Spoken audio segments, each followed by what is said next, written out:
नमस्ते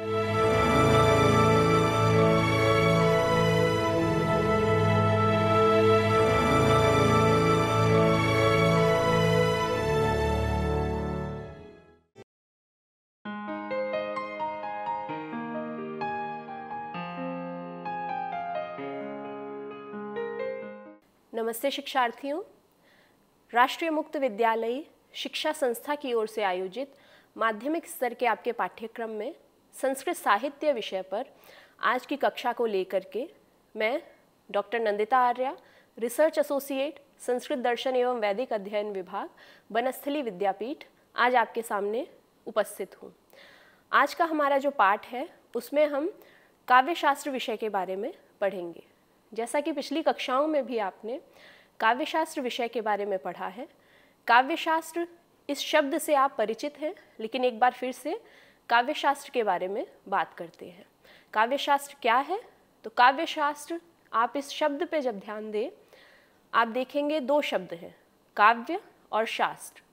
काव्य का मतलब हमने पिछली कक्षाओं में भी देखा है, कवि का कर्म काव्य कहलाता है। कवि का यह जो कर्म है ये किस प्रकार का होना चाहिए, ये काव्यशास्त्र हमें बतलाता है। काव्यशास्त्र में शास्त्र शब्द शासु अनुशिष्टौ धातु से बना है। इसका अर्थ है अनुशासन या उपदेश करना। शास्त्र के इस अर्थ को जब हम ध्यान में रखते हैं और फिर काव्यशास्त्र इस शब्द के अर्थ को समझने का प्रयत्न करते हैं, तो हम क्या देखते हैं कि काव्यशास्त्र का अर्थ हुआ वह शास्त्र जिसमें काव्य के विषय में उपदेश है। काव्य के विषय में उपदेश से तात्पर्य है काव्य के स्वरूप के विषय में बताना, काव्य के सैद्धांतिक पक्ष पर विचार विमर्श करना। अर्थात काव्यशास्त्र वह विषय हुआ जहाँ पर काव्य के स्वरूप के बारे में और उससे संबंधित विभिन्न तत्वों के बारे में चर्चा की जाती है। अब काव्यशास्त्र में काव्य से संबंधित कौन कौन से तत्व हैं जिनको सम्मिलित किया जाता है, तो पिछली कक्षाओं में आपने कुछ तत्व देखे हैं। जैसे आपने रस के विषय में देखा था, और रस के विषय में जब आप देखते हैं तो काव्य में रस का अत्यधिक महत्व बताया गया है। काव्य में रस के इस महत्व के कारण काव्य का प्राण तत्व रस है और उस रस के उत्कर्ष कारक विभिन्न तत्व हैं। उस रस के उत्कर्ष कारक विभिन्न तत्वों में हम देखते हैं कौन कौन से तत्व हैं, तो गुण, रीति, अलंकार आदि कुछ तत्व हैं जो रस को और उत्कर्ष प्रदान करते हैं। काव्य में पहले से ही ओतप्रोत रस की जो स्थिति है उसको और बढ़ाने वाले तत्व रीति, अलंकार और गुण बताए गए हैं। साहित्य दर्पणकार की एक पंक्ति है, उत्कर्ष हेतवः प्रोक्ता गुणालंकार रीतयः। अर्थात गुण, अलंकार और रीतियाँ उत्कर्ष के हेतु बताए गए हैं। किसके उत्कर्ष के? तो काव्य के उत्कर्ष के। अर्थात काव्य जो है वो गुण, अलंकार और रीति के समन्वय से और भी उत्कर्ष आधायक हो जाता है। अब हमने देखा गुण, अलंकार और रीतियाँ काव्य के उत्कर्ष का हेतु हैं, तो इन गुण, अलंकार और रीतियों का स्वरूप क्या है? गुण, अलंकार और रीतियों के इस स्वरूप के विषय में ही हम इस पाठ के अंतर्गत पढ़ेंगे। प्रस्तुत पाठ में 6 वीडियो लेक्चर्स हैं, जिसमें से आज के पहले लेक्चर में हम गुण के विषय में देखेंगे। गुण क्या होता है? इस विषय में साहित्य दर्पण में पंक्ति दी गई है, रसस्यंगित्वमाप्तस्य धर्माः शौर्यादयो यथा गुणाः। अर्थात गुण जो हैं वो शौर्य आदि के समान होते हैं। जिस प्रकार से मनुष्य के अंदर, मनुष्य की आत्मा में शौर्य आदि गुण पाए जाते हैं, उसी प्रकार से काव्य का आत्म तत्व जो रस है उसके अंदर आप देखेंगे गुण होते हैं। और ये गुण कौन कौन से हैं? ये गुण हैं माधुर्य, ओज और प्रसाद। जिस प्रकार से शौर्य आदि गुण हमारी आत्मा के उत्कर्ष कारक कहे जा सकते हैं, उसी प्रकार से काव्य के अंतर्गत रस के साथ में सर्वथा विद्यमान यह माधुर्य, ओज और प्रसाद आदि गुण जो हैं वो काव्य में उत्कर्ष का आधान करते हैं। अब हम जानते हैं कि ये गुण किस किस स्वरूप वाले हैं और काव्य में इनकी स्थिति किस प्रकार से रहती है। सबसे पहले हम बात करेंगे माधुर्य गुण के बारे में। माधुर्य गुण का आप लक्षण देखें। माधुर्य गुण के विषय में कहा गया है चित्त द्रविभावमयो आह्लादौ माधुर्यमुच्यते, अर्थात चित्त को द्रवीभूत करने वाला और आह्लाद स्वरूप, आनंद स्वरूप जो गुण है वो माधुर्य गुण है। माधुर्य गुण के अंतर्गत सहृदय का जो चित्त है वो कैसा हो जाता है? द्रवीभूत हो जाता है। द्रवीभूत होना या द्रुत होने का मतलब है पिघल जाना। जहाँ पर काव्य को देख करके जो सहृदय है उसका दिल द्रवीभूत होने लगे, वहाँ पर माधुर्य गुण की स्थिति को माना जाता है। अब ये जो माधुर्य गुण है इसकी स्थिति काव्य में किस प्रकार से होगी बच्चों?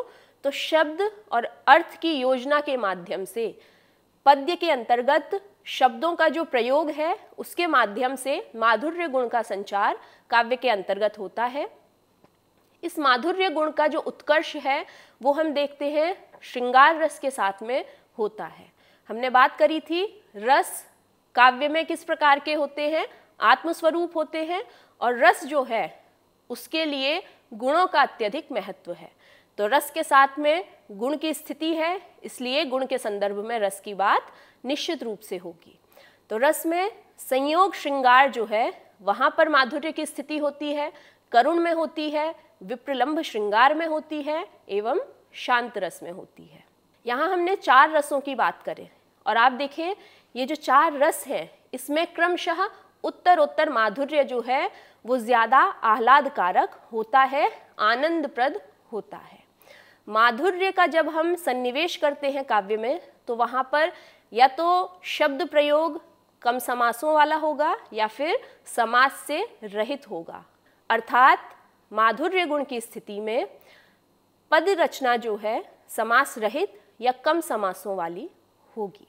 वर्ण प्रयोग की अगर हम बात करें तो माधुर्य गुण के साथ में रेफ, डकार आदि इस प्रकार के शब्दों का प्रयोग नहीं होगा जो कि श्रुति कटु है। माधुर्य गुण के लिए क्योंकि मधुरता का भाव है तो मधुर पद रचना चाहिए होगी, इसीलिए यहाँ पर श्रुति कटु वर्णों का प्रयोग नहीं होगा। वर्णों की जो प्रयोग स्थिति है वो कैसी होगी? वर्ग के 4 अक्षरों का वर्ग के अंतिम वर्ण के साथ में प्रयोग माधुर्य गुण की स्थिति में देखने को मिलता है। इसका उदाहरण अभी हम आगे देखेंगे। माधुर्य गुण हमें जिन कवियों की रचनाओं में मिलता है उसमें प्रमुख हैं वाल्मीकि और कालिदास। वाल्मीकि के रामायण से आप सभी परिचित हैं और कालिदास की भी जो विभिन्न रचनाएं हैं उनमें से संभवतः आपने कुछ पढ़ी हैं। तो आपने देखा होगा वहाँ पर जो काव्य है उसको जब आप पढ़ते हैं तो वो आपके लिए आनंददायक होता है, साथ ही माधुर्य गुण से युक्त होता है। माधुर्य गुण के उदाहरण के रूप में हम देखते हैं प्रस्तुत पद्य को, जहाँ पर कहा जा रहा है अनंग मंगल भुवस्तद पांगस्य भंगयः जनयन्ति मुहुर्यूनामन्तः संताप संततिम। पद्य में एक सुंदरी का वर्णन है जिसकी भूभंगिमाओं से जो युवक हैं वो संताप से युक्त हो रहे हैं। पहली पंक्ति में जब आप देखते हैं तो आप देखेंगे ग वर्ण जो है जो कि कवर्ग का है उसके साथ में ग का प्रयोग है। ग कवर्ग का पंचमाक्षर है, अंतिम वर्ण है। ऊपर की पंक्ति में पंचमाक्षर का उसी वर्ग के अन्य वर्ण के साथ में संयोग है जिसे हमने माधुर्य गुण के अंतर्गत देखा था। इसी तरीके से जब हम नीचे की पंक्ति में आते हैं तो आप देखें तकार का और नकार का संयोग है। इस तकार और नकार की स्थिति तवर्ग के अंतर्गत है। तथ दध न, तवर्ग के अंतर्गत नकार अंतिम वर्ण है और अंतिम वर्ण का पूर्व के वर्णों के साथ संयोग माधुर्य की स्थिति का यहाँ पर सूचक है। माधुर्य के बाद हम अगला गुण देखते हैं जो कि है ओज। ओज की स्थिति आप देखेंगे तो वीर आदि रसों में ओज की स्थिति है। लक्षण है ओजश्चित्तस्य विस्तार रूपम दीप्तत्वम उच्यते, अर्थात ओज गुण चित्त का विस्तार रूप हुआ करता है और दीप्तत्व इसका कारण माना गया है। ओज गुण के अंतर्गत सहृदय का जो हृदय है वो क्या है?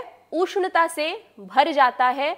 ओज का भाव उसके हृदय में व्याप्त हो जाता है। ओज के अंतर्गत किस प्रकार की वर्ण योजना है? तो हम देखते हैं ओज के अंतर्गत दीर्घ समासों वाली योजना रहती है। दीर्घ सामासिक पदों के माध्यम से ओज की अभिव्यक्ति काव्य में होती है।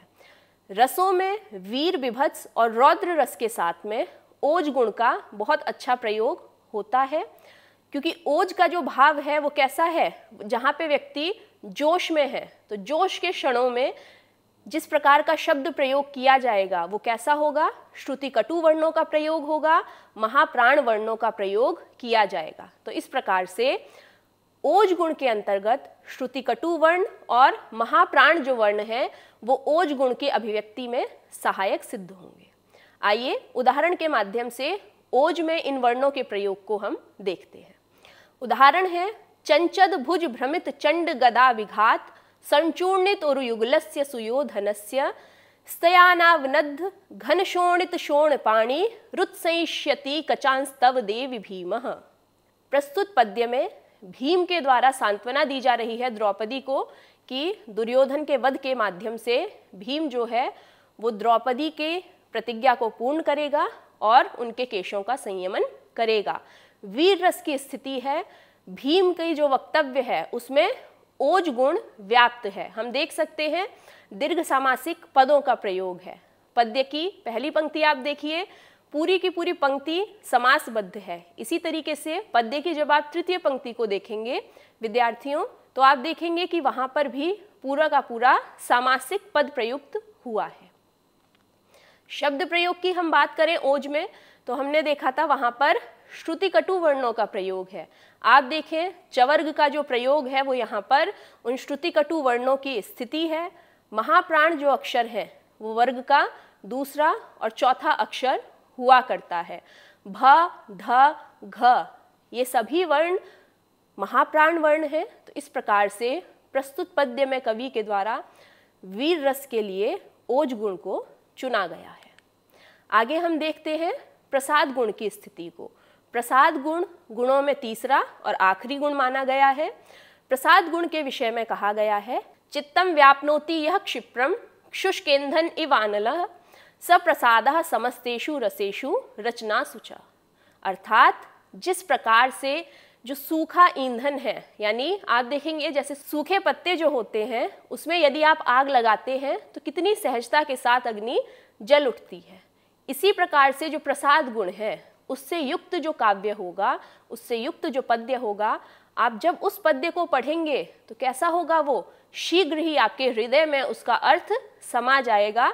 बहुत जल्दी ही आप उसके अर्थ को समझ जाएंगे। कह रहे हैं चित्तम व्याप्नोति यह क्षिप्रम, जो क्या है हृदय में शीघ्र ही व्याप्त हो जाता है। और कैसे व्याप्त हो जाता है, शुष्क ईंधनम इव अनलः, जिस प्रकार से शुष्क ईंधन में अग्नि व्याप्त हो जाती है, अर्थात शीघ्रता से जो सहृदय के हृदय में व्याप्त हो जाए वह प्रसाद गुण है। हमने पीछे गुणों की जो स्थिति देखी थी वहाँ हमने उनके विषय में पढ़ा था कि रस के साथ में गुण की स्थिति है। यहाँ पर भी हम जब प्रसाद गुण को देखते हैं और हम ये देखें कि वह प्रसाद गुण किस किस रस में रहता है, तो ये माना गया है कि प्रसाद गुण सभी रसों में और सभी काव्य विधाओं में प्राप्त होता है। सह प्रसादः समस्तेषु रसेषु रचनासु च, वह प्रसाद गुण सभी रसों और रचनाओं में व्याप्त है। इस प्रकार से प्रसाद गुण जो हृदय में सहसा व्याप्त हो जाता है, सुनने मात्र से जिसका अर्थबोध हो जाता है और सभी रसों और रचनाओं में जो व्याप्त है, प्रसाद कहलाता है। प्रस्तुत उदाहरण है प्रसाद गुण का। सूची मुखेन सकृदेव कृतव्रणस्त्वं मुक्ता कलाप लुठती स्तनयोः प्रियायाः बाणहि स्मरस्य शतशो विनिकृतमर्मा स्वप्ने अपि ताम कथम अहम न विलोकयामि। यहाँ पे किसी नायक के द्वारा जो माला का मोती है उससे कहा जा रहा है कि मुक्ता कलाप, हे मोती तू कैसा है। सकृदेव सूची मुखेन कृत व्रणस्य त्वम, एक बार ही सूची से बींधे जाने पर, सुई से बींधे जाने पर तू क्या करता है, प्रियायाः स्तनयोः लुठसी, तू प्रिया के हृदय पर लौटता है। और मैं तो कैसा हूँ, शतशो स्मरस्य बाणहि विनिकृत मर्मा, सैकड़ों बार कामदेव के बाणों से विद्ध होने पर भी स्वप्ने अपि ताम कम अहम न विलोकयामि, स्वप्न में भी मैं अपनी उस प्रिया को क्यों नहीं देख पाता हूँ। तो आप देखिए बहुत ही आसानी से पद्य का अर्थ हमें समझ में आ रहा है, बहुत ही सरलता से हम इसे समझ सकते हैं। क्यों? क्योंकि सामासिक शब्दों का प्रयोग नहीं के बराबर है, और हमने जब ओज गुण देखा तो वहाँ पर सामासिक शब्दों का अत्यधिक प्रयोग था, जिसके कारण शब्द का अर्थ समझने में भी थोड़ी क्लिष्टता हो सकती है। तो काव्य के अंतर्गत रस के उत्कर्ष के लिए हमने जिन तत्वों की स्थिति को देखा था, उनमें से एक तत्व है गुण। इन गुणों के अंतर्गत हमने 3 गुणों को पढ़ा है आज शिक्षार्थियों। पहला गुण है माधुर्य, दूसरा है ओज, तीसरा है प्रासाद। इन 3 गुणों को आज पढ़ने के बाद हम अगली कक्षा में पढ़ेंगे रीति को। धन्यवाद।